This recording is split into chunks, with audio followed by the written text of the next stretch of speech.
Hello, Bacho. Let's read a given question. The question says a particle of mass m and positive charge q moving with constant velocity u1 equals to 4 I cap meter per second enters a region of uniform static magnetic field normal to the xy plane. The region of the magnetic field extends from x equals to 0 to x equals to L for all values of y. After passing through this region, the particle emerges on the other side after 10 milliseconds with a velocity u2 bar equals to 2 into root 3 I cap plus j cap meter per second. The correct statement is R. This question has multiple correct options. So option A, the direction of magnetic field is minus z direction.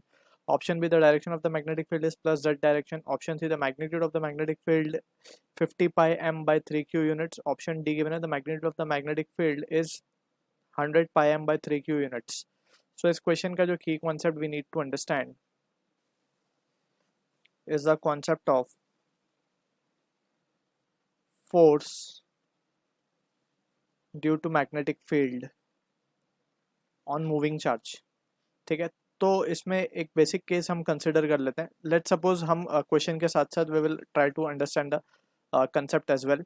तो यहाँ पे सबसे पहले तो just हम force का अगर formula लिख दें ऑन अ मूविंग चार्ज जो कि मैग्नेटिक फील्ड में मूव कर रहा है, so it is given by the expression F bar equals to Q V bar cross B bar. So this is the basic expression that we will be using over here.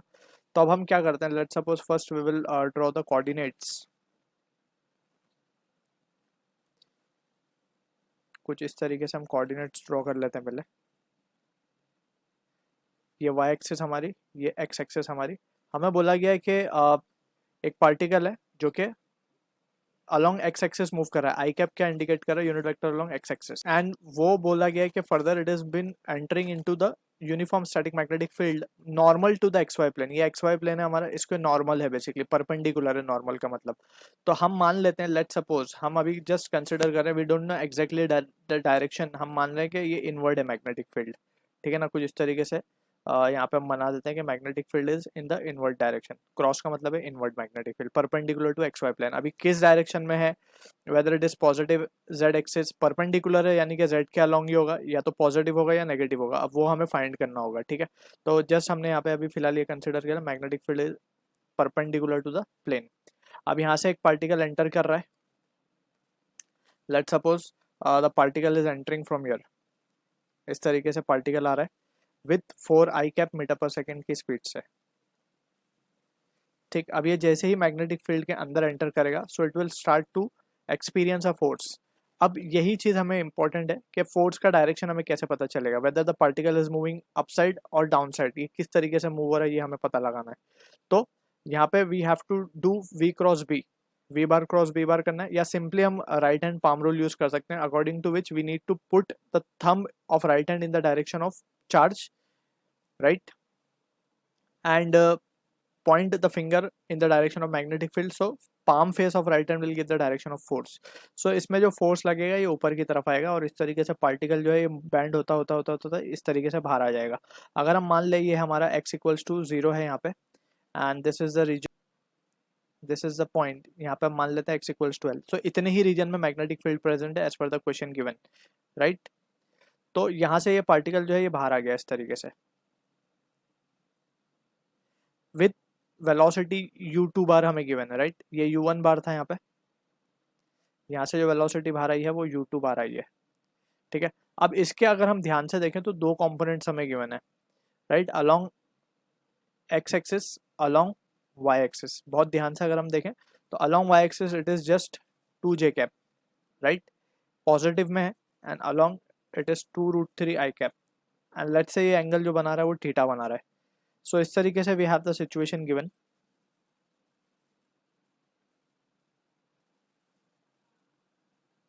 इस तरीके से बाहर निकल रहा है, राइट। इसको अगर हम थोड़ा सा ये लाइन को एक्सटेंड करें पीछे की तरफ, so this angle will also be theta. ठीक है, एंड अगर हम मान लें कि इसका कहीं रेडियस यहाँ कहीं लोकेटेड होगा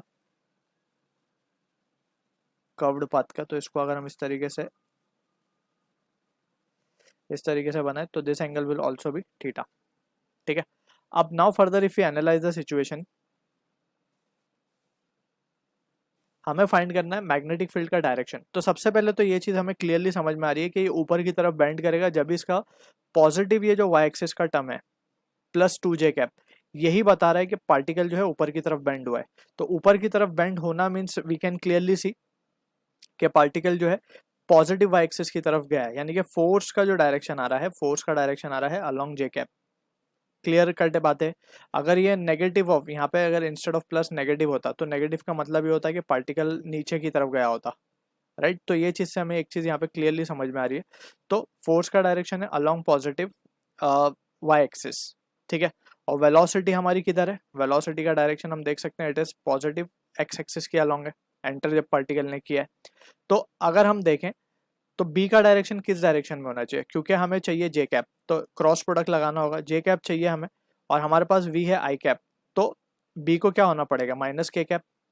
आई क्रॉस के अगर हम करते हैं तो आई क्रॉस के माइनस जे होता है, लेकिन हमें प्लस जे चाहिए, तो आई क्रॉस के विल बी माइनस और minus minus will become plus, तो ये आएगा जे कैप, यानी कि नेगेटिव जेड एक्सिस की तरफ है। माइनस के कैप का मतलब है negative Z axis, unit vector along जो जेड एक्सिस हम लेते हैं वो के कैप लेते हैं, राइट। सो नेगेटिव के will be negative Z axis, यानी कि ऑप्शन ए तो हमारा करेक्ट है, ऑप्शन बी को डिस्कार्ड कर सकते हैं, ठीक है। अब जस्ट हमें मैग्नीट्यूड कैलकुलेट करना है and we will be done with the question, right. So magnetic field पता लगाने के लिए वी कैन सी के एक चीज़ हमें समझ में आ रही है कि ये इसने एंगल जो थीटा बनाया है, थीटा की वैल्यू हम कैलकुलेट कर सकते हैं from the figure. So tan theta अगर हम ले लें, इस ट्रायंगल को अगर हम ध्यान से देखें, इस ट्रायंगल को ये जो हमने ब्लू कलर में शो किया अभी, टेन थीटा की वैल्यू क्या आ जाएगी, tan theta will be opposite that is 2/√3, यानी कि 1/√3, राइट। 1/√3 का मतलब है टेन थीटा की वैल्यू आ जाएगी हमारी 30 डिग्री, तो थीटा मिल गया हमें 30 डिग्री, राइट। अब हमें further it is also been given, हमें फाइंड करना है ये एंगल भी इसने 30 डिग्री बना लिया है यहाँ पे, ठीक है। तो हम टाइम पीरियड जो टोटल टाइम लगता है फॉर अ पार्टिकल, ठीक है, और इसी को इन टर्म्स ऑफ रेडियन हम पाई/6 भी लिख सकते हैं, पाई/6 रेडियन, ठीक है। अब नाउ एक चीज़ को हम एनालाइज करते हैं यहाँ पे कि जब ये पार्टिकल एंटर करेगा so it will be taking a circular path, यानी कि इसमें सेंट्रीपिटल फोर्स आएगी and this centripetal force that is mv square by r, where r is the radius, so it will be provided by this magnetic force, right, qvb. अब qvb sin theta होना चाहिए, but sin theta is 1 over here because theta is 90 degree, since हम देख सकते हैं velocity और magnetic field के बीच का एंगल 90 डिग्री है, so it will B qvb। सो यहाँ से हम v r की वैल्यू अगर हम देखें तो r की वैल्यू हम निकाल सकते हैं, r की वैल्यू आएगी हमारे पास mv upon qb। And further यहाँ से हम क्या देख सकते हैं, v बाय r को हम क्या लिखते हैं, ओमेगा, तो ओमेगा की वैल्यू क्या आ रही है अगर हम देखें तो it will be QB upon m, right. So ये एंगुलर वेलोसिटी आ गई हमारे पास। एंगुलर वेलोसिटी को in terms of time and angle हम क्या लिख सकते हैं, it can be written as rate of change of angular displacement, यानी theta upon T will be equals to QB upon m, right. So यहाँ से magnetic field की value क्या आ जाएगी, थीटा हमारे पास है पाई/6, m हमें गिवन है, mass is been given as capital M, उसको ऐसे ही रखते हैं हम, ठीक है, डिवाइडेड बाय, फर्दर अगर हम देखें इसको तो m इंटू ये हो गया divide by q, charge is also not been given, तो इसको भी हम ऐसे ही रखते हैं। टाइम हमें गिवन है, तो टाइम कितना गिवन है, टाइम अगर देखें तो 10 मिली सेकेंड, 10 मिली सेकेंड का मतलब है 10 इंटू 10⁻³ यानी 10⁻², इस तरीके से वैल्यू है हमारे पास ये, ठीक है।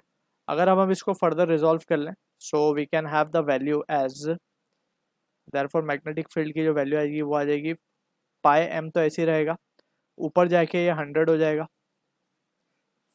तो 100 pi m by 6q, and finally we can say this value can be written as 50/3, 50 pi m by 3q units. So this is the value of it, जो कि मैच हो रही है ऑप्शन सी के साथ, ठीक है ना। तो option A and C will be the correct answer for this question. I hope you understood the solution. All the best.